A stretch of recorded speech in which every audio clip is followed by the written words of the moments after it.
yang namanya PWDT, Pharmacist Workup of Drug Therapy, dan kita lanjut dengan studi kasus nanti di akhir. Eh, Seperti siklus gitu ya, sebetulnya Pharmacist Workup of Drug Therapy ini adalah bagian dari layanan kefarmasian atau asuhan kefarmasian. Dalam siklus asuhan kefarmasian ada 4 poin penting gitu ya yang bisa kita ambil. Pertama itu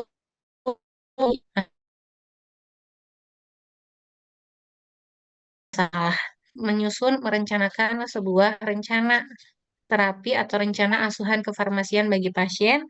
Selanjutnya adalah melakukan yang namanya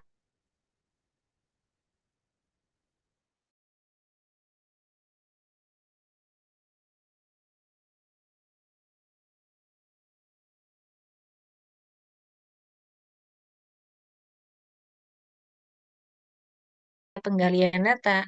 Kemudian setelah diidentifikasi masalahnya dari kondisi pasien tersebut, target atau tujuan terapinya itu apa, bagaimana nanti rencana atau rekomendasinya, dan yang terakhir adalah memantau, memonitor, dan juga melakukan yang namanya tindak lanjut. Istilah PWDT itu sebetulnya sudah dikenal cukup lama gitu ya. Ini berdasarkan artikel yang dikeluarkan pada tahun 1994 gitu ya. Ini sebuah opini gitu yang dimuat dalam Annual Pharmacopeer. Jadi ada semacam buletin gitu ya, artikel yang menyatakan bahwa gitu ya berdasarkan eh, eh, artikel atau opini ini gitu ya di sini asuhan kefarmasian gitu ya, bagaimana apoteker itu harus mampu membuat yang namanya sebuah standar dalam mendokumentasikan asuhan kefarmasian. Dari opini ini kemudian disimpulkan bahwa ternyata farmasi itu secara keseluruhan mereka sulit diterima karena tidak adanya pendekatan gitu ya yang sistematis, tidak adanya pendekatan atau cara mendokumentasikan yang terstandarisasi, bagaimana mendokumentasikan pekerjaan atau asuhan kefarmasian yang dilakukan oleh apoteker mengenai evaluasi farmakoterapi pasien. Ketika tidak ada standar, tidak ada dokumentasi, ini membuat pekerjaan yang dilakukan oleh kefarmasian atau apoteker itu seperti tidak ada artinya gitu ya, tidak bisa diterima oleh tenaga kesehatan lain gitu. Jadi kemudian di sini ada Strand gitu ya, Strand dan kawan-kawannya mereka merekomendasikan gitu ya bahwa diperlukan adanya metode sistematis dalam melakukan pemeriksaan pengobatan pasien.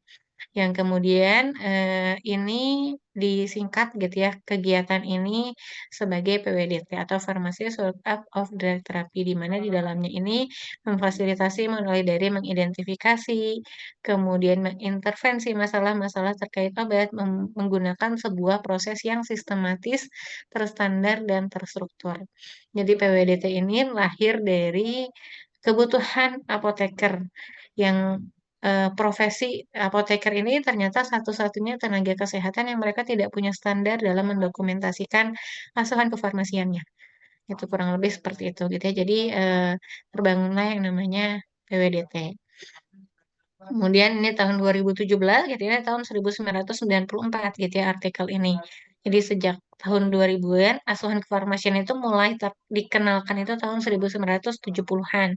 Kemudian di sini tahun 2000-an baru kemudian mulai berkembang secara intensif, dan setelah itu mulai banyak gitu ya, mulai banyak metode-metode, mulai banyak cara-cara melakukan yang namanya asuhan kefarmasian. Nah, ini belasan tahun ya, sekitar 15 atau 20 tahun kemudian juga masih ditanyakan ternyata gitu ya. Ini ada asosiasi gitu ya, apoteker yang ada di Amerika menyatakan gitu ya, salah satu apoteker di sana menyatakan, salah satu kolega saya memberitahu gitu ya, berkata kalau masalah caranya dia bekerja terhadap pasiennya gitu ya, mengevaluasi mengevaluasi terapi pasien, dokter. Jadi kalau dokter itu dia punya standar gitu ya, yang namanya standar medical workup. Jadi di sini suatu format yang digunakan baik mulai dari mahasiswa kedokteran, kemudian dokter-dokter yang magang gitu ya, residen dokter, bahkan dokter yang sudah melaksanakan profesinya, format ini digunakan gitu ya, mulai dari mereka mahasiswa sampai mereka praktik sesungguhnya. Jadi format ini digunakan tegaskan informasi pasien dan juga penyakitnya. Kemudian selain dokter, ada juga apoteker yang punya standar. Kalau di dokter namanya standar medical workup. Kalau di apoteker, kalau di perawat namanya adalah problem oriented nursing. Jadi sama seperti yang dilakukan oleh dokter, jadi ada standarnya. Jadi problem oriented nursing. Kemudian apoteker ini punya standar tidak gitu ya. Padahal apoteker sudah punya standar gitu ya. Tadi di tahun 1994, salah satu tokoh apoteker dunia gitu ya, Stern ini sudah mengenalkan kita butuh standar gitu ya. Kemudian disusunlah standarnya namanya adalah PWDT. Hanya sayangnya mungkin ini kurang disosialisasikan, tidak dilaksanakan oleh apoteker-apoteker yang ada di seluruh dunia gitu ya, sehingga tenaga kesehatan lain menilai bahwa apoteker itu masih belum punya standar. Padahal kita punya standar yang namanya Pharmacist Workup of Drug Therapy atau PWDT. Itu yang kemudian akan kita bahas hari ini. Jadi PWDT itu adalah sebuah proses ya, yang terstandarisasi. Jadi standar strategi bagaimana apoteker itu mengumpulkan dan mengintegrasikan informasi terkait dengan pasien, terkait dengan obat, kemudian hasil laboratorium, penyakit pasien, supaya terbangun yang namanya praktis good patient oriented pharmacy, ya praktik yang dilakukan oleh apoteker. Jadi PWDT ini berfungsi sebagai pedoman sistematis, tujuannya apa gitu ya, mendokumentasikan kegiatan farmasi klinik yang merupakan suatu alur proses berpikir farmasis terkait dengan pengobatan pasien. Jadi PWDT ini bukan hanya sekedar formulir yang kemudian nanti harus diisi oleh apoteker, tapi di dalamnya formulir ini berisi alur proses berpikir dari seorang apoteker terkait dengan pengobatan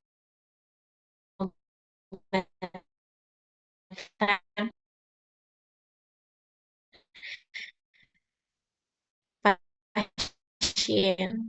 Jadi idealnya standar yang sudah ada tidak digunakan, kemudian tidak didokumentasikan gitu ya, fungsi dari seorang apoteker klinis, ini akan buktinya, mana dokumentasinya gitu ya. Padahal apoteker melakukan banyak hal gitu ya terkait dengan asuhan kefarmasian pasien. Ini salah satu contohnya misalnya ketika kita mendokumentasikan yang namanya masalah terkait obat. Di sini kita bisa mengidentifikasi gitu ya dari melaksanakan PWDT tadi, kemudian formulirnya itu bisa dikompilasi datanya. Nanti kita bisa buat yang seperti ini misalnya bisa mengidentifikasi jenis DRP yang terjadi di rumah sakit, yang terjadi di apotek itu apa saja, intervensi yang sudah dilakukan itu apa. Jadi dokumentasi ini akan membuat nilai tambah bagi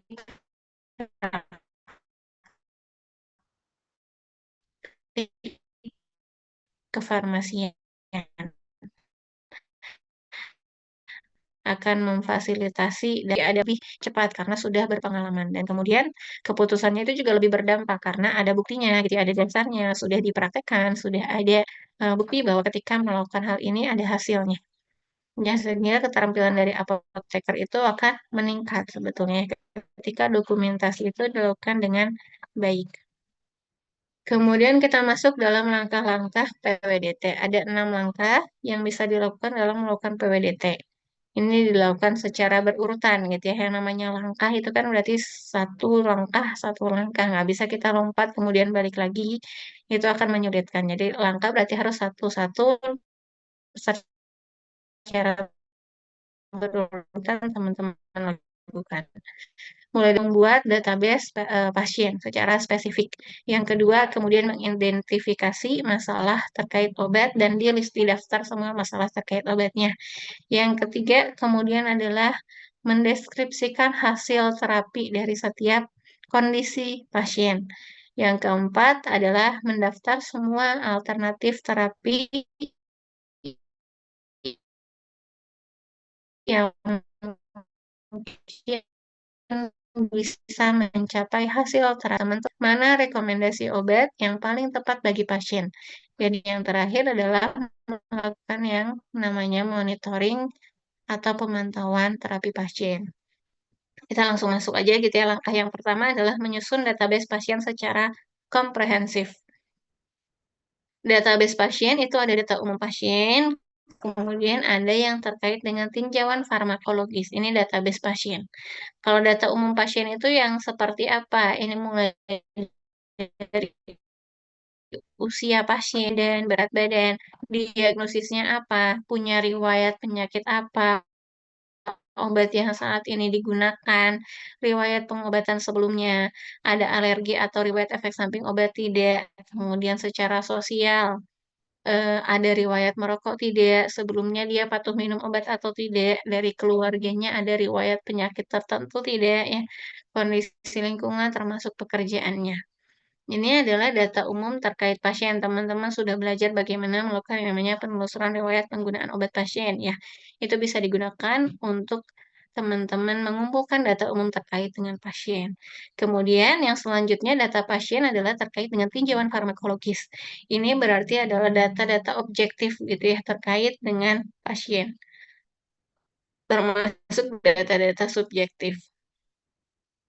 Mulai dari tanda vital, misalnya suhunya, kemudian heart rate, detak jantungnya, blood pressure, tekanan darahnya, respiratory rate, laju pernafasannya, ini tanda vital dasar yang biasanya selalu diukur gitu ya ketika pasien sedang sakit. Kemudian pemeriksaan laboratorium terkait, apakah ada pemeriksaan status cairan, pemeriksaan elektrolit, pemeriksaan hematologi, pemeriksaan fungsi ginjal, pemeriksaan fungsi hati, ya ini yang terkait dengan sistem organ. Hasil laboratoriumnya yang diambil adalah yang terkait dengan penilaian efektivitas terapi atau toksisitas atau parameter monitoring gitu ya, termasuk fungsi ginjal, eliminasi obat. Jadi hasil lab yang terkait itu yang teman-teman data tergantung dari kondisi pasiennya.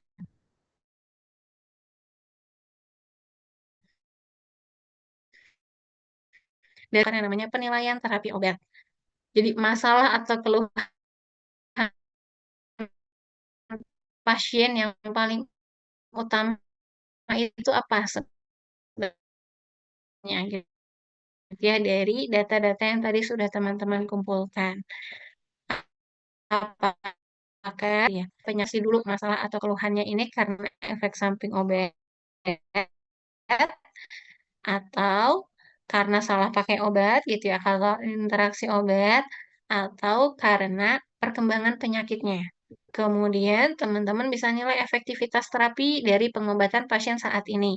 Pasien punya diagnosis, kemudian teman-teman punya data tinjauan farmakologis, ada tanda vital, ada hasil laboratorium, ada obat-obat yang saat ini sudah digunakan, misalnya pasiennya hipertensi dan DM gitu ya, maka teman-teman cek titik tekanan darahnya apakah normal atau tidak normal. Kalau ternyata tekanan darahnya normal dan dia sedang menggunakan obat, berarti teman pasien. Tapi kalau ternyata kadar glukosa darahnya masih tinggi, berarti ada kemungkinan pengobatan yang saat ini digunakan pasien itu tidak efektif. Kemudian teman-teman bisa lihat apakah penyakit mempengaruhi farmakokinetik obat. Misalnya pasiennya punya gangguan fungsi ginjal, berarti kan ada masalah dalam eliminasi obat nantinya. Berarti ada farmakokinetik dalam aspek eliminasi yang mungkin akan dipengaruhi karena pasiennya punya gangguan ginjal. Itu misalnya ya. Kemudian teman-teman juga bisa menentukan ada tidaknya faktor risiko yang dapat meningkatkan risiko efek samping atau respon terapeutik yang buruk. Nah, kemudian dia punya riwayat gangguan gastrointestinal. dokternya akan meresepkan obat golongan NSAID. Maka teman-teman bisa memperkirakan gitu ya. Ketika pasien lansia, kemudian dia punya riwayat gastrointestinal, gangguan gastrointestinal dikasih NSAID yang eh, kemungkinan efek terhadap ulcerogenik ya efek samping dari penggunaan NSAID pada lambung ini akan meningkat gitu ya Pak ketika pasiennya dia punya riwayat gastrointestinal. Contohnya misalnya seperti itu ya. Dilihat dari data umum pasien, kondisi penyakitnya, riwayat sosialnya gitu ya, dan tinjauan farmakologisnya, penilaian terapi obat pasiennya itu seperti apa. Apakah obat itu memunculkan masalah baru pada pasien? Apakah obatnya itu efektif atau tidak? Apakah obatnya aman atau tidak digunakan pada pasien? Kemudian, apakah ada penyakit yang akan mempengaruhi farmakokinetik obat atau tidak? Setelah teman-teman mengumpulkan gitu ya, data dan informasi sambil menganalisis terkait terapi yang sudah diberikan, gitu. Teman-teman kemudian mengidentifikasi dan mengurutkan potensi masalah terkait obat pada pasien. Identifikasi dulu apakah ada masalah terkait obat atau tidak. Dari tanda dan gejala tadi, kemudian teman-teman kelompokkan efek sampingnya ada atau tidak gitu ya. Kemudian deskripsikan masalah terkait obatnya. Kondisinya seperti apa atau masalahnya seperti apa. Kemudian obat yang diperkirakan menyebabkan masalah terkait obat itu obat yang mana, regimennya seperti apa, dan diurutkan, kemudian diurutkan. Mana masalah yang paling berat dan saat ini sedang terjadi, mana masalah yang paling ringan dan berpotensi terjadi. Masalah terkait obat itu bisa kita kategorikan pertama dari kondisi keparahannya, ada yang memang sangat parah gitu ya, ada yang memang dia mungkin butuh penanganan segera. Kemudian ada yang dia saat ini sedang terjadi atau kita kenal sebagai aktual DRP, ada yang dia masih berpotensi terjadi. Belum terjadi pada pasien, tapi kemungkinan akan terjadi pada pasien dan ini harus dicegah supaya tidak terjadi. Diurutkan gitu ya. Pastikan ketika pasien itu menggunakan obat, teman-teman harus memastikan bahwa obat itu diberikan kepada pasien untuk indikasi yang tepat, efektif mengatasi keluhan, gitu ya, efektif bisa mencapai target terapi, aman digunakan bagi pasien, tidak ada efek samping yang tidak ditoleransi, dan juga bisa meningkatkan yang namanya kepatuhan bagi pasien. Ketika ada salah satu aspek yang tidak terpenuhi, maka pasti di sana ada masalah terkait obat yang terjadi, yang itu harus teman-teman identifikasi, dicegah, dan ditangani. Setelah teman-teman urutkan masalah terkait obatnya, kemudian teman-teman deskripsikan hasil terapi yang diharapkan. Misalnya pasiennya punya suatu kondisi gitu ya, misalnya di sini hasil terapi atau tujuan terapi dari setiap kondisi pasien itu harus dinyatakan. Sebaiknya dinyatakannya dalam kalimat future tense atau yang akan datang gitu ya, kan ini kan target gitu ya yang akan datang. Harus dapat diukur, target itu bisa diamati, spesifik ada batas waktu yang jelas. Darah normal, normal dalam waktu 2 bulan. Jadi atau pasien akan mempertahankan tekanan darahnya sampai seumur hidupnya. Atau target tekanan darahnya itu harus kurang dari 140 per 90 miligram per desiliter. Atau kadar glukosa darahnya kurang dari 140 per miligram per desiliter. Jadi target terapi itu bisa terukur gitu ya, tekanan darahnya bisa terukur misalnya, atau secara jangka waktu bisa diukur, ada batas waktu yang jelas. Atau misalnya infeksi gitu ya, infeksi ini akan sembuh dalam waktu 7 hari. Ketika melewati 7 hari dia belum sembuh, berarti obatnya tidak efektif. Atau misalnya kalau dia penyakitnya kronis gitu ya, ini misalnya 30 hari. Jadi ada jangka waktunya ya, ada parameter yang bisa diukurnya. Jadi spesifik untuk setiap kondisi. Kalau pasiennya punya penyakit diabetes dan juga hipertensi, maka masing-masing penyakitnya ini punya targetnya. Diabetesnya, kadar glukosa darah targetnya berapa, tekanan darahnya targetnya berapa, kadar lipidnya targetnya berapa, tergantung dari kondisi pasiennya. Nah, setelah teman-teman menentukan target terapi, baru kemudian teman-teman mendaftar semua alternatif terapi yang mungkin memberikan hasil terapi yang diharapkan. Untuk mengatasi hipertensi itu kan tidak hanya menggunakan amlodipin, ada banyak pilihan terapi. Untuk mengatasi diabetes mellitus tidak hanya menggunakan metformin, ada banyak sekali pilihan terapinya. Nah, itu teman-teman bisa mendaftar semua alternatif rekomendasi terapi yang paling yang mungkin bisa mencapai target terapi pasiennya. Di sini ketika menulis gitu ya, mendaftar alternatif terapi, teman-teman perhatikan gitu ya. Mungkin satu masalah bisa diselesaikan lebih dari satu solusi. Jadi teman-teman list mulai dari nama obatnya apa, dosisnya berapa, rute pemberiannya melalui apa, pakai bentuk sediaannya apa, durasinya berapa lama gitu ya. Kemudian pertimbangkan parameter-parameter atau kondisi pasien. Misalnya pasiennya punya gangguan fungsi ginjal atau gangguan fungsi hati, maka ada pilihan obat yang tidak boleh digunakan ketika pasien gangguan fungsi ginjal atau gangguan fungsi hati. Atau misalnya pasiennya punya berat badan yang sangat besar gitu ya, sehingga cairan tubuhnya itu banyak gitu ya, obesitas. Ini akan mempengaruhi misalnya distribusi obat. Maka ini dosisnya juga harus diperhatikan atau dipertimbangkan. Atau misalnya pasiennya ini lansia, dia punya resiko efek samping pada obat-obat tertentu. Maka obat-obat itu harus kita hilangkan dari list atau alternatif terapinya. Atau pasiennya punya komorbiditas. Ada penyakit tertentu yang kemudian membuat salah satu atau beberapa obat itu tidak bisa digunakan pada pasien tersebut. Eh, Pasien hipertensi gitu ya yang disertai dengan asma dan pasien yang hipertensi tanpa disertai asma, pilihan terapinya akan berbeda. Kemudian misalnya penggunaan obat bersamaan, ada potensi interaksi obat. Nah, ini juga harus diperhatikan gitu ya. Mungkin dari pilihan-pilihan itu ada yang berinteraksi dengan obat yang saat ini sedang digunakan oleh pasien. Maka kita bisa pilihkan obat yang kemungkinan potensi interaksinya tidak ada atau minimal. Untuk melakukan ini, gitu ya, tentunya dibutuhkan keterampilan dari apoteker. Bagaimana teman-teman bisa melakukan yang namanya analisis komparatif, bagaimana secara kritis melakukan telaah gitu ya terhadap kondisi pasien, terhadap pengobatan pasien, membandingkan pengalaman-pengalaman klinis dan menerapkan keterampilan pengambilan keputusan klinis. Teman-teman perlu keahlian gitu ya, keterampilan mengidentifikasi kondisi pasien dan mengidentifikasi masalah-masalah yang ada pada pasien.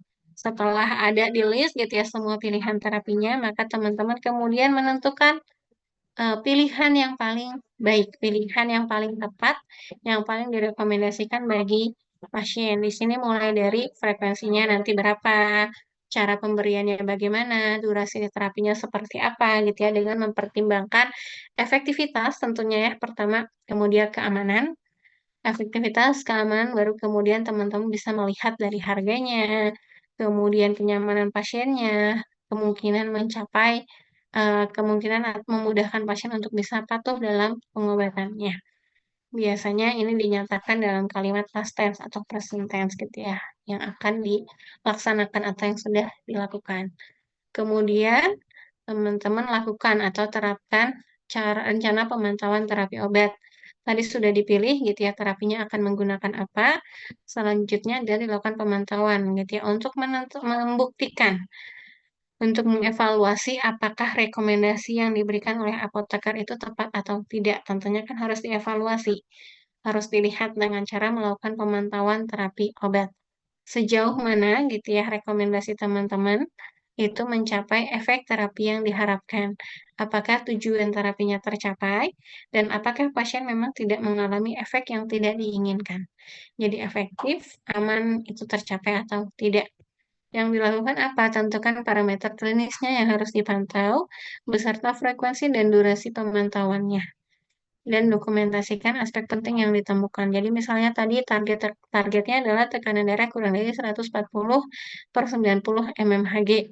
Baru kemudian ditentukan berarti kan parameter pemantauannya adalah tekanan darah, frekuensi pemantauannya, apakah setiap hari, setiap minggu, setiap bulan gitu ya. Berapa lama ini dipantau? Durasinya berapa lama? Kemudian evaluasi hasil terapi terkini pasien. Setelah teman-teman pantau, dievaluasi gitu ya dari kondisi tersebut. Apakah kondisi pasien itu resolve gitu ya, berarti teratasi dengan baik, atau hanya mencapai improve, memperbaiki kondisi sebelumnya, atau partial improve, hanya sebagian yang diperbaiki, atau kondisi pasiennya stabil, tidak membaik, memburuk, gitu ya, gagal, atau bahkan pasiennya sampai meninggal dunia. Ketika teman-teman melakukan evaluasi, jangan lupa gitu ya, periksa kembali apakah adanya potensi masalah terkait obat baru ditemukan atau tidak. Jadi ini adalah status atau hasil terapi pasien. Ada 1, 2, 3, 4, 5, 6, 7, ada 8 kategori. Kalau yang resolve berarti ini yang kita harapkan gitu ya. Tujuan terapinya tercapai dengan baik dari penggunaan obat yang diberikan dan obatnya bisa dihentikan karena tujuan terapinya sudah tercapai.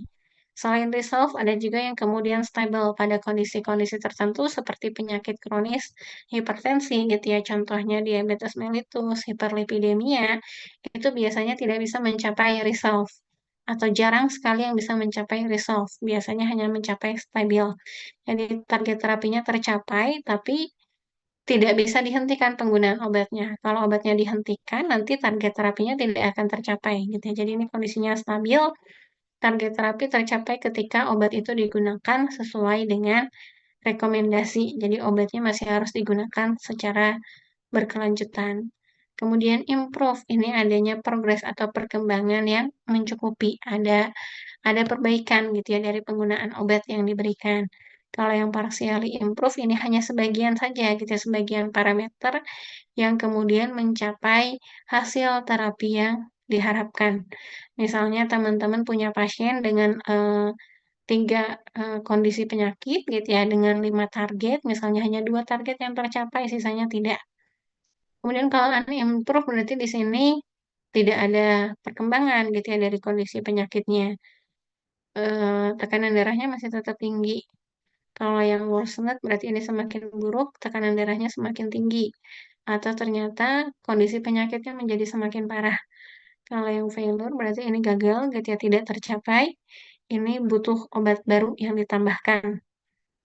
Atau harus diganti obatnya. Kalau expired, pasiennya meninggal dunia. Di PWDT adalah pendekatan gitu ya, standar tadi yang dilakukan oleh profesi apoteker untuk mendokumentasikan aktivitas, keputusan farmakoterapeutik, hasil terapi pasien. Jadi dari PWDT ini akan menggambarkan dan mengevaluasi dampak dari peran apoteker dalam pelayanan farmasi klinis terhadap hasil terapi pasien. PWDT akan dikatakan berhasil jika adanya parameter klinis yang mendukung efektivitas solusi yang direkomendasikan apoteker, atau dalam kata lain tercapainya hasil terapi yang diharapkan. Ketika teman-teman melakukan standar ini atau mengikuti standar ini dalam memberikan pelayanan farmasi klinik bagi pasien, maka itu akan memberikan nilai tambah bagi apoteker gitu ya, teman-teman bisa mengumpulkan dengan baik informasi data yang diperlukan, melakukan dengan baik peran apoteker, dan ini akan dinilai gitu ya, baik oleh masyarakat ataupun tenaga kesehatan. Oke, ada yang mau ditanyakan dulu sebelum kita masuk ke studi kasus?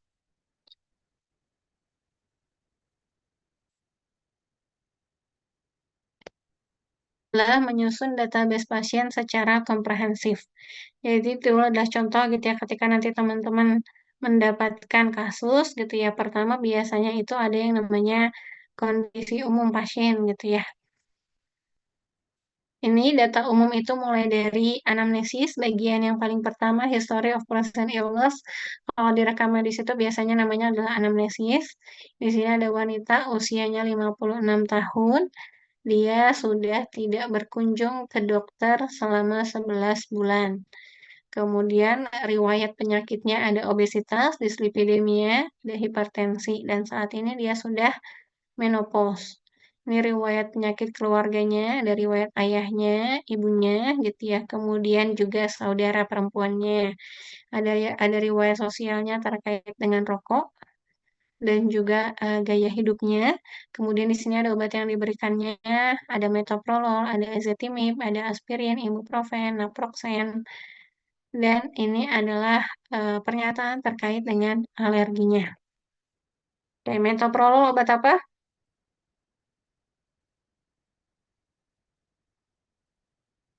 Hipertensi, Bu. Hipertensi ya, golongan beta blokor. Kalau ezetimibe obat apa? Antihiperlipid, Bu. Kanker. Antidislipidemia. Nah, antidislipidemia, ezetimibe ya. Kemudian di sini ada aspirin untuk penyakit kardiovaskular. Kemudian ini yang dikonsumsi rutin oleh pasien ya.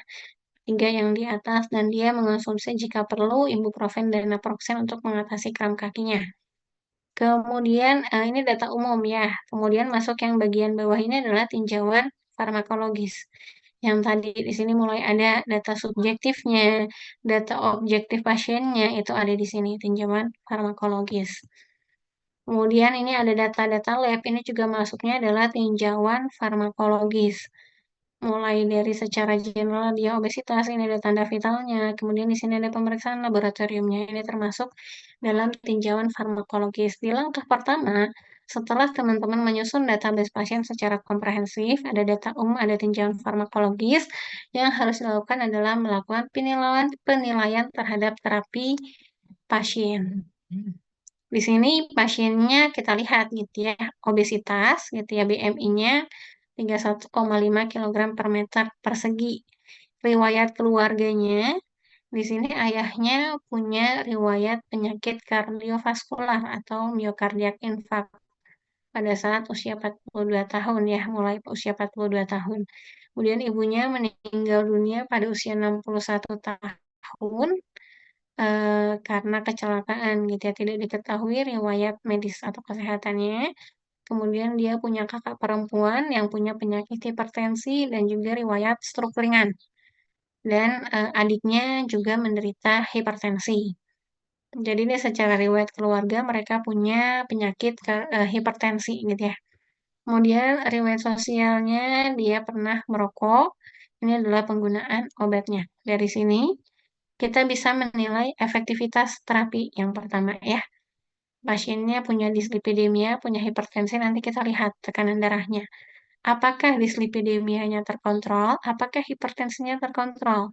Kemudian di sini ada obesitas.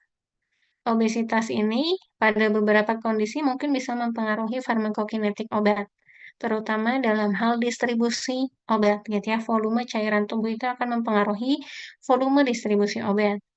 Kemudian ada riwayat penyakit keluarga, ada riwayat merokok, ini mungkin bisa menjadi salah satu faktor resiko yang bisa meningkatkan resiko efek samping yang tidak diinginkan atau respon terapeutik yang buruk. Kemudian di sini gitu ya, pasiennya mengeluhkan nafasnya pendek, sesak nafas. Kemudian pasiennya juga mengeluhkan kram kaki ya. Jadi masalah atau keluhan utama pasien saat ini adalah nafasnya pendek atau sesak nafas, tapi tidak ada nyeri dada gitu ya. Kemudian dia sesak nafas ketika dia berjalan-jalan di taman. Kemudian dia juga menyatakan adanya nyeri kram atau nyeri kaki. Nah, ini kita identifikasi apakah masalah yang dialami pasien ini disebabkan oleh penggunaan obat yang tidak tepat atau bukan. Kemudian tadi gitu ya, pasiennya obesitas, ini tekanan darahnya. Ini tekanan darahnya terkontrol tidak?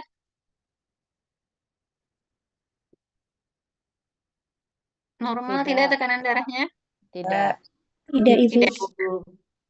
Tidak ya, jadi di sini kita tahu tekanan darahnya tidak normal. Jadi terapi hipertensi pasiennya tidak efektif. Nanti kita cari tahu gitu ya alasan tidak efektifnya karena apa. Kemudian di sini hasil pemeriksaan labnya pasiennya itu kan punya penyakit lipid ya. Di sini fasting lipid profil. Coba dilihat kolesterol totalnya, HDL-nya, LDL-nya, trigliseridanya. Ini normal tidak?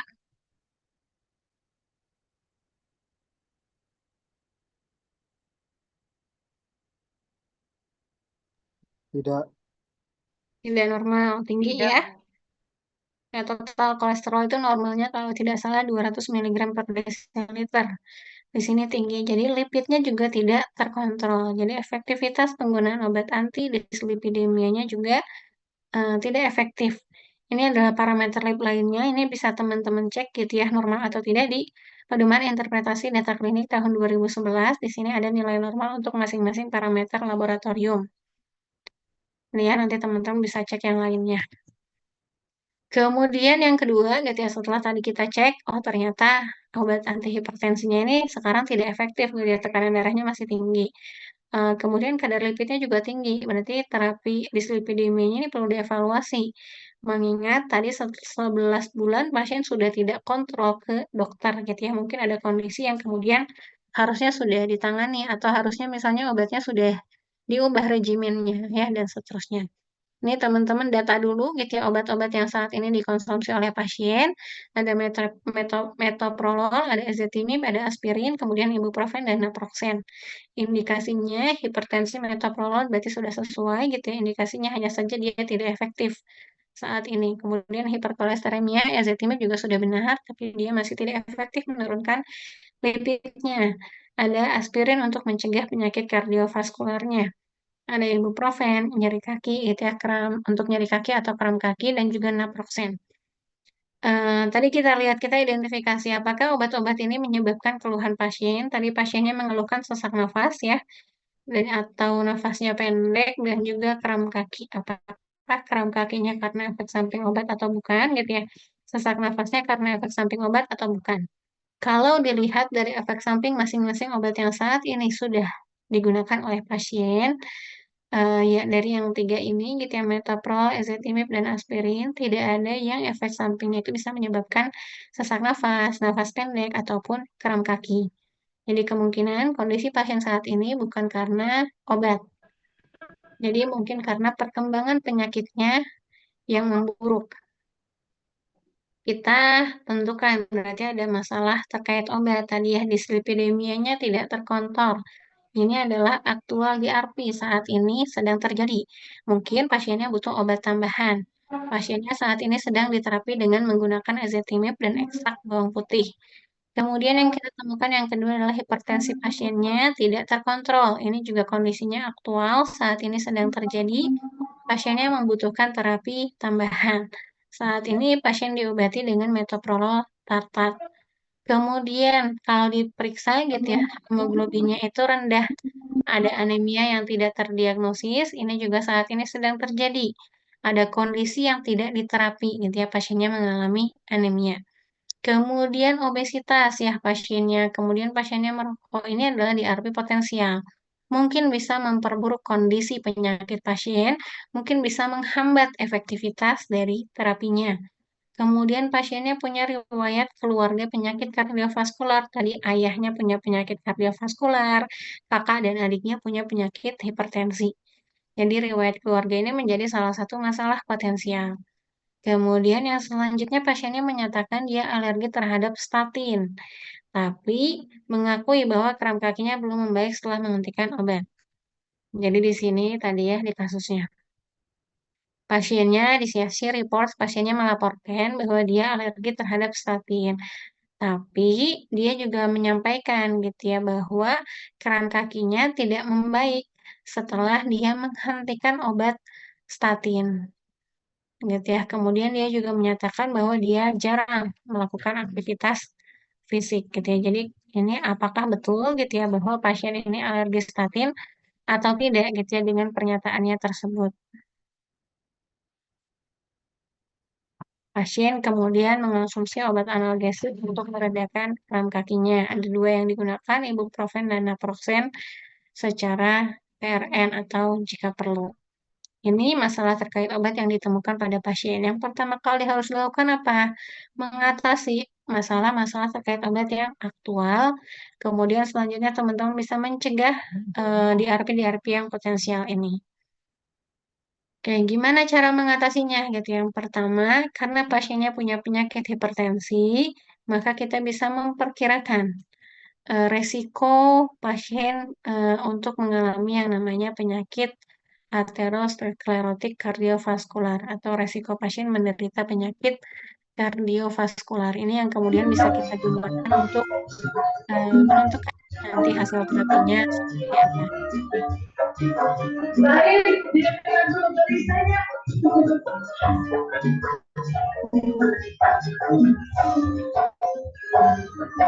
Kan bisa di mute mikrofonnya.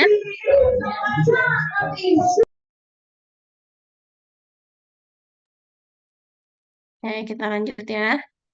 Nah, teman-teman juga bisa mencoba sendiri gitu ya. Kalau misalnya punya keluarga penyakit kardiovaskular atau kerabat gitu ya. Ini teman-teman bisa buka di website ini di tools.acc.org untuk mengestimasi resiko penyakit kardiovaskular pada pasien. Nanti di sana ada aplikasinya, ada formatnya seperti ini. Teman-teman tinggal masukkan datanya. Usia pasiennya tadi 56 tahun, pasiennya adalah wanita, rasnya tidak diketahui, kemudian tekanan darahnya saat ini tadi 162 mmHg, diastoliknya 92 mmHg. Kemudian tadi ada kadar kolesterol totalnya 240 mg per desiliter, HDL-nya 41 mg per desiliter, dan LDL-nya 163 mg per desiliter. Pasiennya tidak punya riwayat penyakit diabetes, dia hanya sakit hipertensi dan dislipidemia. Pasiennya merokok gitu ya. Kemudian pasiennya ini mendapatkan terapi antihipertensi menggunakan metoprolol dan pasiennya tidak mendapatkan terapi statin. Dia menghentikan atorvastatin karena menyampaikan dia alergi gitu ya terhadap statin. Kemudian saat ini dia mengonsumsi obat aspirin. Jadi setelah teman-teman isi datanya nanti keluar gitu ya, ternyata resiko pasien ini untuk menderita penyakit kardiovaskular selama 10 tahun ke depan itu adalah 16,5% atau dalam kategori intermediate. Kalau secara seumur hidup 50% gitu ya. Ini adalah optimalnya atau targetnya. Target resiko bagi pasien ini adalah 1,5%. Jadi seharusnya gitu ya, pasien ini bisa diterapi dengan resiko kardiovaskular mencapai 1,5%. Ini kalau dari sini gitu ya, kita bisa identifikasi lagi bagaimana sih cara mengurutkan di RP-nya gitu ya. Dari nomor 1, 2, 3 ini mana sih yang harus kita tangani terlebih dahulu? Apakah tekanan darahnya dulu yang harus tercapai atau target lipidnya dulu yang harus tercapai duluan gitu ya. Sebetulnya sih semuanya gitu ya. Tapi ketika teman-teman harus mengurutkan atau memprioritaskan, ini ada salah satu contohnya gitu ya. Ketika pasiennya ini mendapatkan terapi statin, resikonya ini akan menjadi 12,4%. Tadinya adalah 16,5%. Ketika pasiennya kemudian memulai statin, itu menjadi 12,4%. Kemudian, ketika tekanan darahnya atau regimen terapi tekanan darahnya diubah dan dioptimalkan tekanan darahnya, yang tadinya 16,5 bisa diturunkan mencapai 12,1%. Atau pasiennya menghentikan merokok itu bisa juga akan mencapai 12,1%. Kalau menggunakan aspirin, ini kan sudah pakai aspirin ya saat ini.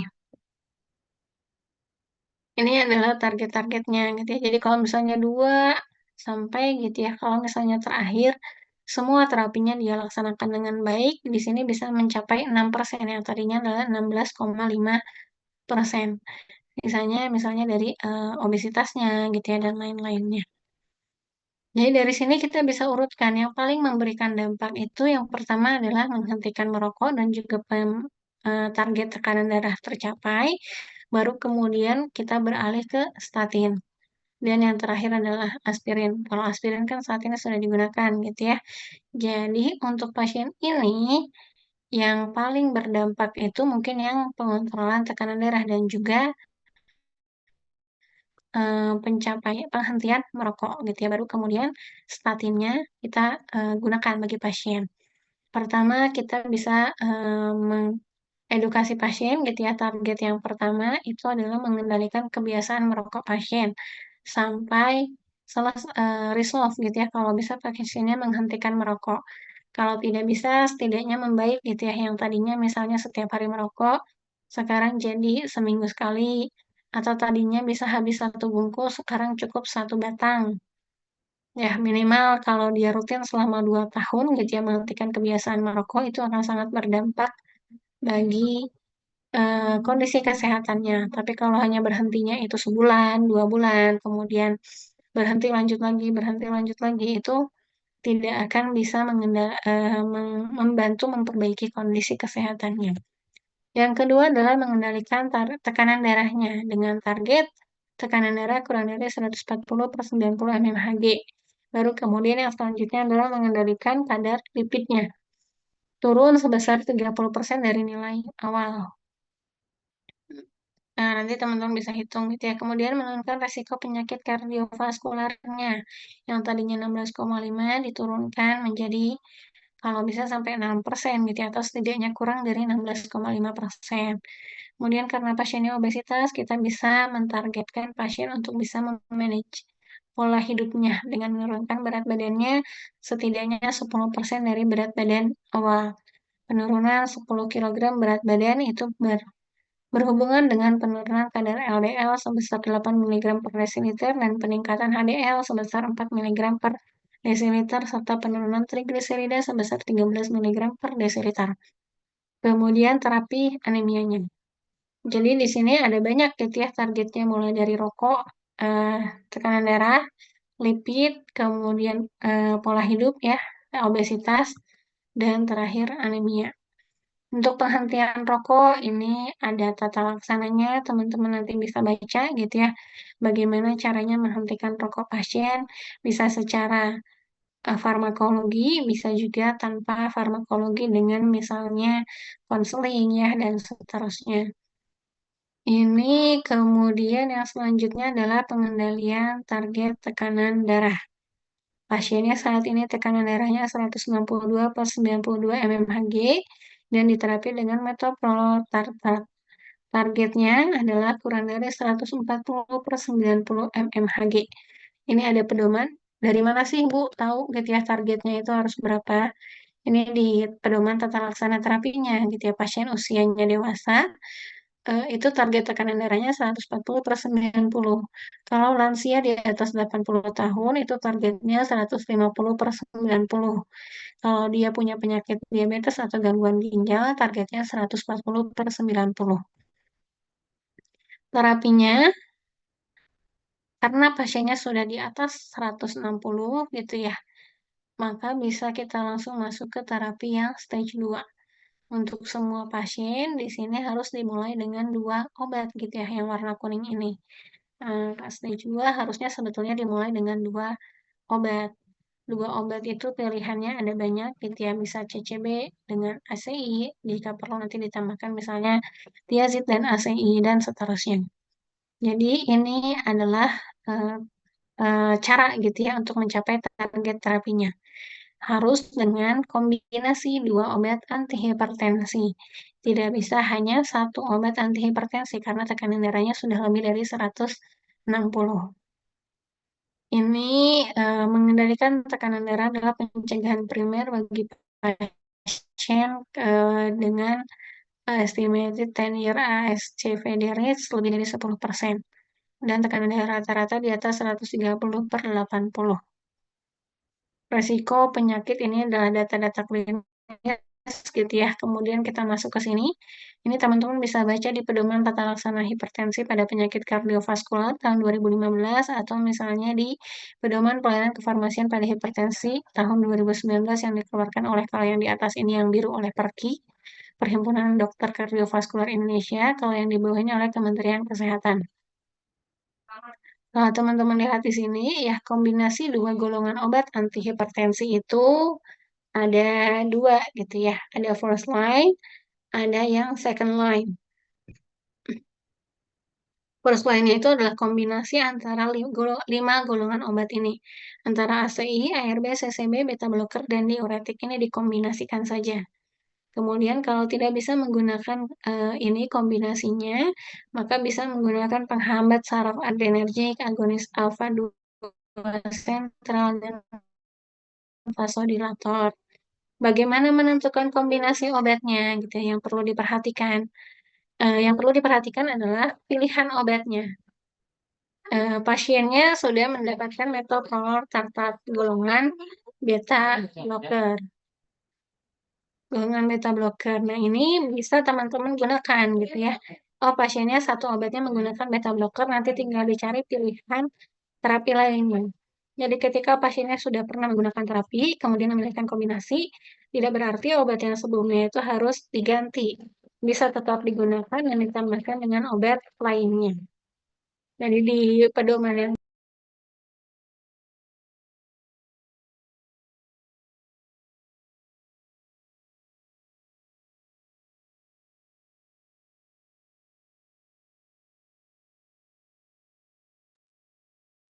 ini ada kombinasi yang bisa dipilih. Ada kombinasi yang tidak boleh dipilih. ACI tidak boleh dikombinasi dengan ARB. Renin inhibitor tidak boleh dikombinasi dengan ARB atau ACI. RAS inhibitor tidak boleh dikombinasikan dengan beta blocker. Kemudian CCB non-dihidropiridin tidak boleh dikombinasikan dengan beta blocker. Kemudian obat-obat yang bekerja sentral tidak boleh dikombinasikan dengan beta blocker. Ini adalah pilihan yang sebelah kiri adalah pilihan kombinasi yang bisa diterima. Bisa pakai beta blocker diuretik ya, dan seterusnya. Karena pasiennya sudah menggunakan beta blocker, maka pilihan kombinasinya itu ada dua gitu ya. Di sini bisa dikerucutkan. Bisa beta blocker dengan diuretik, bisa beta blocker dengan CCB yang dihidropiridin. Ini kombinasi yang direkomendasikan gitu ya. Nah, ini adalah listnya gitu ya. Teman-teman bisa milih gitu ya sekarang dari dua obat tersebut. Kemudian kita masuk, jadi list yang pertama adalah terapi hipertensinya gitu ya. Ada beta blocker dengan diuretik, ada CCB dengan beta blocker. Pilihannya nanti apa? Oke, ini nanti jadi tugas ya buat teman-teman untuk menentukan kombinasi obat antihipertensi mana yang paling tepat untuk pasien. Nanti dijelaskan gitu ya sama teman-teman alasannya apa. Kemudian kita lanjut ke yang LDL.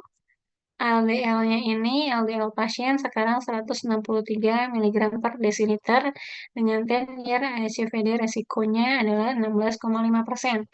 Target LDR-nya berapa? Turun sebanyak 30% dari nilai awal.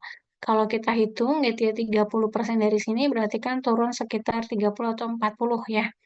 Jadi kalau dihitung kurang dari 114 mg per desiliter, ini adalah target dari total LDL-nya. Teman-teman buka lagi pedoman tata laksana dislipidemia gitu ya pada pasien dislipidemia. Kalau pedoman tata laksana dislipidemia ini yang pertama dilakukan yang adalah menilai resiko penyakit kardiovaskularnya yang tadi di awal ya. Kenapa sih itu harus dilakukan? Karena itu adalah bagian dari tata laksana dislipidemia. Kita harus nilai dulu resikonya berapa, baru bisa menentukan terapinya apa yang diberikan. Ini dibagi berdasarkan kelompok usianya. Pasiennya tadi usianya 56 tahun, berarti masuk kelompok yang ketiga ini.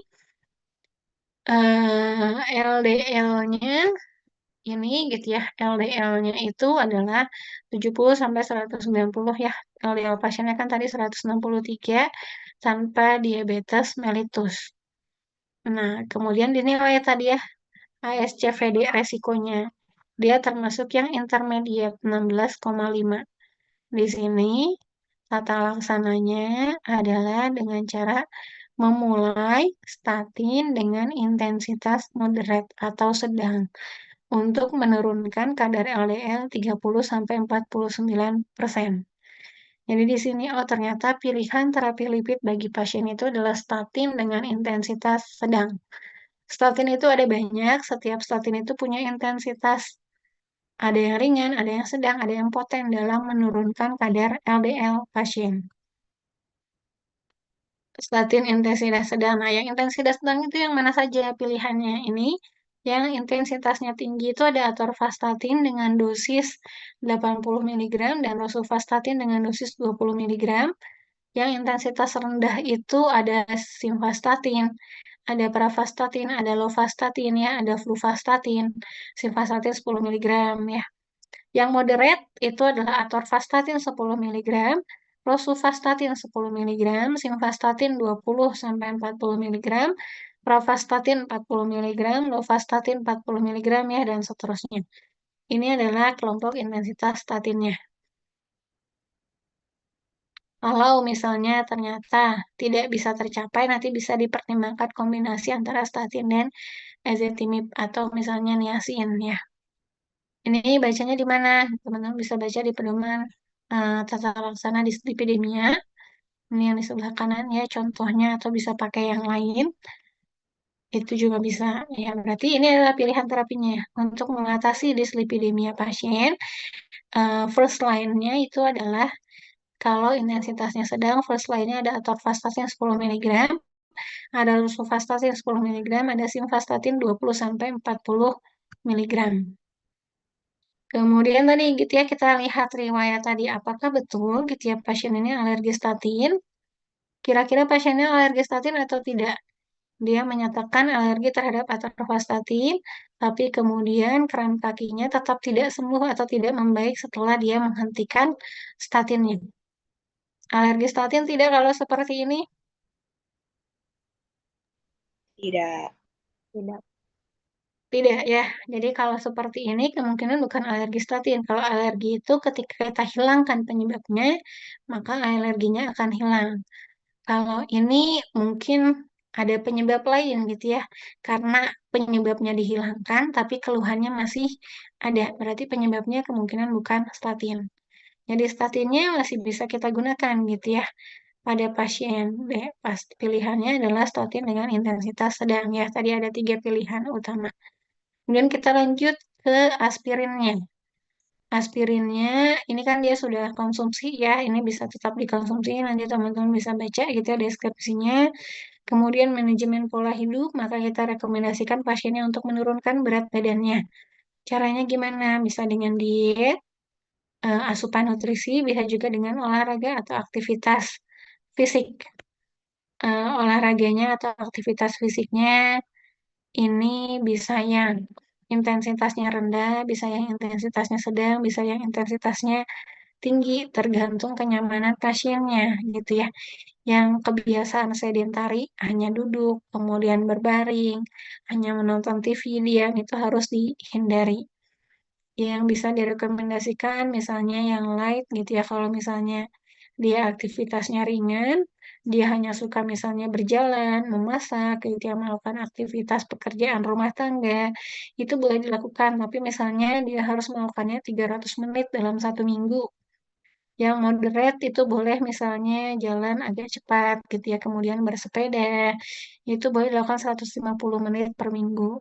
Itu setara gitu, atau setara dengan 75 menit per minggu dengan aktivitas fisik yang intensitasnya tinggi, seperti lari, jogging, kemudian bersepeda dengan kecepatan yang tinggi, melakukan tenis, ya, dan banyak pilihan lainnya. Jadi bisa sesuai dengan keinginan pasien gitu ya kalau ini. Kemudian selanjutnya kita masuk ke tahap yang kelima. Kita menentukan rekomendasi terapi terbaik bagi pasien. Ini yang tekanan darah, nanti teman-teman tugas ya. Ini saya kasih PPT-nya atau saya kasih linknya. Ini bisa di copy, kalian di copy. Hmm.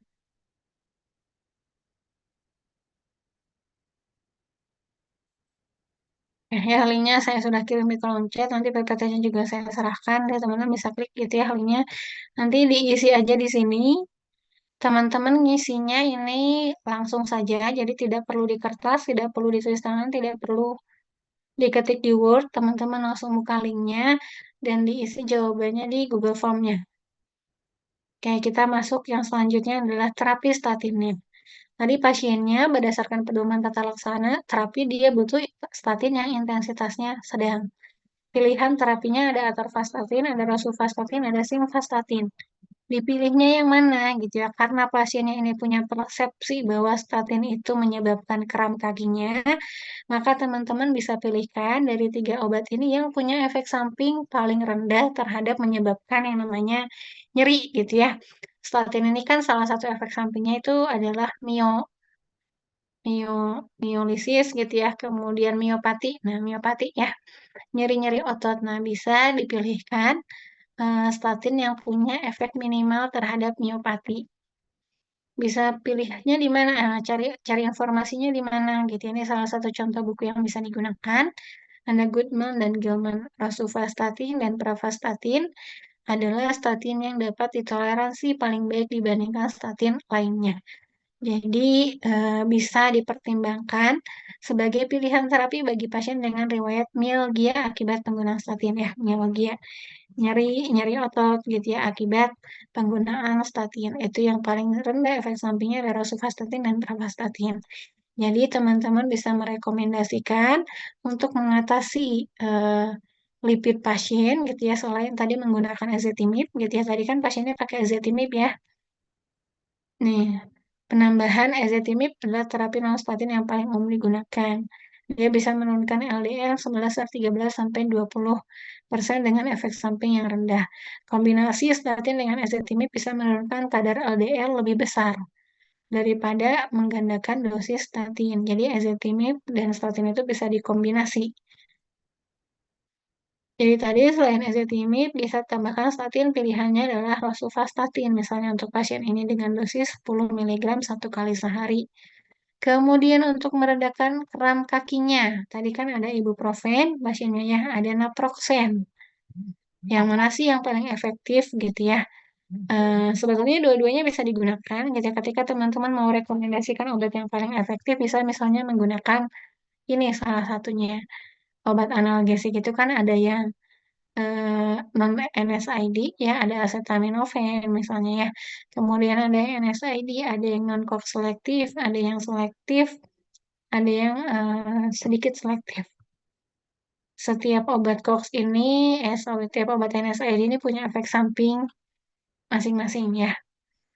Obat NSAID, pasien kan pakai NSAID. Kenapa sih harus kita pilihkan yang terbaik NSAID-nya? Karena NSAID ini salah satu obat yang terkenal punya efek samping pada penyakit kardiovaskular. Dari NSAID itu ada yang dia selektif terhadap COX-2, ada yang dia semi-selektif di tengah-tengah, ada yang dia non-selektif. Dia bisa menghambat COX-1 maupun COX-2. Untuk efek anti-inflamasi, efek anti-nyeri, itu yang dihambat adalah COX-2-nya. Jadi yang menghambat COX-2 ini itu yang diharapkan gitu ya. Ketika non-selektif dihambat COX-2 dan COX-1-nya ada efek samping yang muncul nanti ya. Kalau yang COX-2 dia itu punya efek samping terhadap penyakit kardiovaskular itu tinggi. Kalau yang dia non-selektif, efek sampingnya adalah terhadap gastrointestinal. Dua-duanya dihambat, ada yang tengah-tengah gitu ya di sini. Pasiennya punya riwayat penyakit kardiovaskular, maka ketika kita mau membelikan NSAID, pilihlah obat yang punya resiko efek samping paling rendah terhadap penyakit kardiovaskular. Jadi pasiennya pernah menggunakan ibuprofen dan naproxen. Antara ibuprofen dan naproxen, naproxen ini punya efek samping yang lebih rendah terhadap penyakit kardiovaskular. Jadi dibandingkan ibuprofen bisa dipilihkan naproxen gitu ya misalnya pada kondisi pasien ini karena dia punya riwayat penyakit kardiovaskular. Jadi di sini adalah kesimpulannya gitu ya obat yang paling efektif bagi pasien tadi ini metoprolol gitu ya ditambah dengan obat apa kemudian yang pengendalian lipidnya ditambah kita dengan naproxen. Kemudian untuk terapi NSAID-nya, karena dia punya penyakit kardiovaskular, maka kita bisa sampaikan gitu ya, Ibu saya sarankan atau lebih disarankan mengonsumsi naproxennya saja. Di ibuprofennya jangan lagi dikonsumsi gitu ya ketika mengalami kram kaki. Karena dia lebih aman gitu ya terhadap penyakit kardiovaskularnya. Nanti anemianya bisa direkomendasikan dicek dulu gitu ya. Klasifikasi anemianya apakah dia termasuk yang mikrositik, makrositik, normositik gitu ya, butuh nanti terapinya tergantung dari jenis anemianya. Kemudian selanjutnya adalah menetapkan rencana pemantauan terapi. Status merokok pasien kita evaluasi lagi, tekanan darahnya kita ukur atau kita pantau, misalnya di sini setidaknya 1 kali dalam setiap bulan. Profil lipidnya bisa diukur 4-12 minggu setelah perubahan terapi. Lingkar pinggang diukur gitu ya untuk mengidentifikasi resiko kardiometabolik. Pola hidupnya, aktivitas fisiknya, kita evaluasi kram kakinya ya. Resiko tadi penyakit kardiovaskularnya bisa kita evaluasi lagi. Termasuk perhitungan BMI-nya. Jadi itu bisa kita evaluasi lagi. Oke, sampai sini ada yang mau ditanyakan? Ibu izin bertanya. Ya, silakan. Tapi itu tadi di yang sebelah atas itu, yang naproxen itu efek sampingnya ada ke sesak napas juga, Ibu.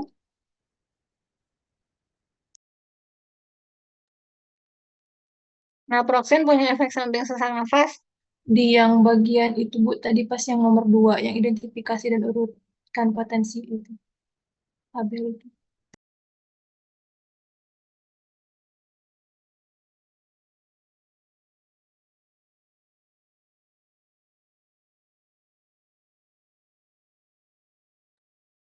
Yang ini, yang ini. Ya, itu di situ. Oh, ini ya. Oke, ini bisa nanti ya dievaluasi lagi apakah memang sesak nafasnya itu karena naproxen atau tidak. Kalau ini sebetulnya harus ditanya ke pasiennya langsung gitu ya secara real. Sesak nafas ini bisa karena asma gitu ya, kemudian efek samping obat, bisa juga karena penyakit kardiovaskular. Kalau dilihat di sini kan naproxennya itu digunakan PRN gitu ya jika perlu. Apakah misalnya sesak nafasnya itu dikonsumsi ketika dia sesak nafasnya itu terjadi ketika dia sedang mengonsumsi naproxen atau tidak?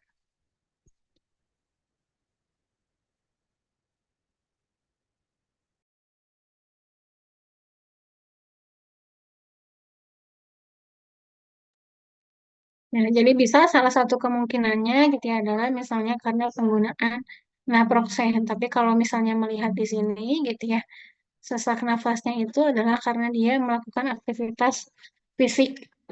Jadi kalau dilihat itu bisa jadi memang pasiennya sudah lansia kan belum terlalu ya 56 tahun itu. Tapi karena dia karena dia obesitas, kemudian dia jarang melakukan aktivitas fisik. Sekalinya melakukan aktivitas fisik itu bisa kram kaki gitu keluhannya, kemudian bisa sesak nafas gitu ya ketika dia berjalan-jalan. Nah, ini yang sebetulnya harus dievaluasi lebih lanjut. Eh, Kalau ada pasiennya, teman-teman bisa tanyakan ke pasiennya gitu ya. Kalau misalnya nanti tidak ada, kalau ada data pendukung gitu, sesak nafasnya ini seberat apa gitu ya. Apakah misalnya setiap kali berjalan itu sesak nafas atau berjalannya berapa lama baru kemudian sesak nafasnya muncul atau sesak nafasnya ini muncul berbarengan ketika dia mengonsumsi naproxennya atau tidak gitu ya. Jadi itu bisa jadi salah satu alasan atau salah satu penyebab sesak nafas yang terjadi pada pasiennya. Perlu dipastikan lagi dengan cara bertanya ke pasiennya, apakah sesak nafas ini muncul ketika pasiennya sedang mengonsumsi naproxen atau tidak. Mungkin gitu ya, Letisa. Tapi kalau secara keseluruhan, tadi ya cara mengevaluasi terapinya, sesak nafasnya bisa jadi karena memang pasiennya ini obesitas, kemudian penyakit jantungnya memburuk, gitu ya, sehingga jantungnya tidak bisa bekerja dengan optimal dan membuat dia sesak nafas. Gitu, ya. Ada lagi yang mau ditanyakan?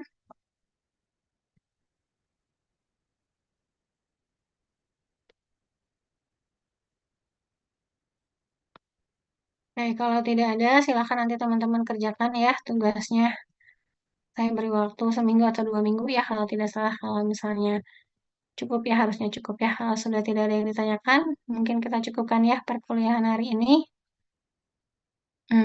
Terima kasih banyak. Selamat siang. Assalamualaikum warahmatullahi wabarakatuh.